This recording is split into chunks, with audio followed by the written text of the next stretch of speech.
अस्सलाम वालेकुम, मैं हूं फैज़ान ज़हूर और आप देख रहे हैं एफजेड हेल्थ एंड फिटनेस। आज हम बात करेंगे body building and muscle building episode 3 में।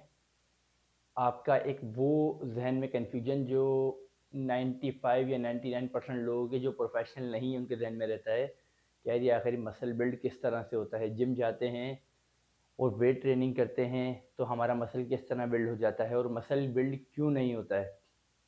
तो इस चीज़ को आज सॉल्व करेंगे।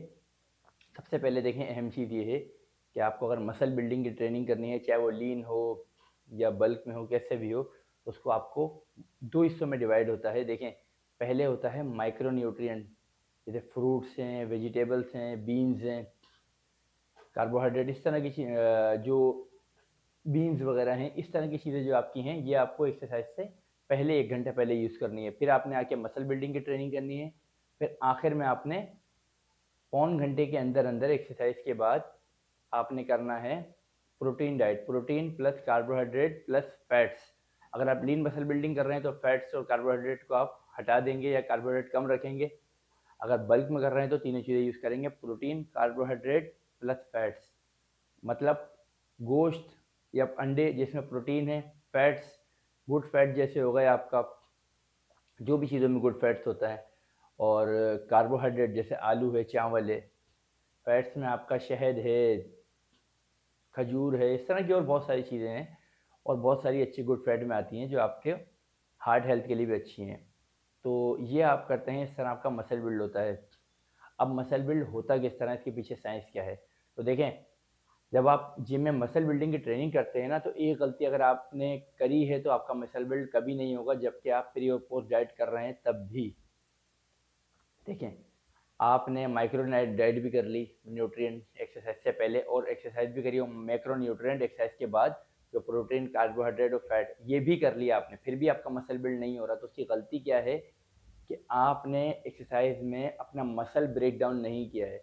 मसल ब्रेक डाउन क्या होता है कि आप जब एक्सरसाइज कर रहे हैं तो आपकी अगर रेंज 6 रैप की है एक्सरसाइज में, किसी भी, चाहे चेस्ट हो, शोल्डर हो, बाजू हो, विंग्स हो, कोई सी भी एक्सरसाइज हो, तो आपने उसमें 8 या 9 रैप करने हैं। 8-9 रैप की है तो 12-14 रैप करने हैं। तो इस तरह अगर आपने नहीं किया तो आपका मसल ब्रेकडाउन नहीं होगा, मतलब मसल में पेन फील नहीं होगा, मसल हार्ड नहीं होगा आपका। उस टाइम पे, ट्रेनिंग के टाइम पे आपको फील नहीं होगा कि यार कुछ तकलीफ हो रही है। तो आप अगर कंफर्ट जोन में रहते हुए एक्सरसाइज कर रहे हैं, आपको पेन फील नहीं हो रहा, मसल ब्रेकडाउन नहीं हो रहा, तो समझें कि आपका मसल बिल्ड नहीं होगा। तो आपने करना क्या है कि आपने, अगर आपकी 8 रैप की रेंज है एक वेट की, तो आपने 12 लगाने हैं, 12 की है तो 16 लगाने हैं, 16 की है तो 20 लगाने हैं।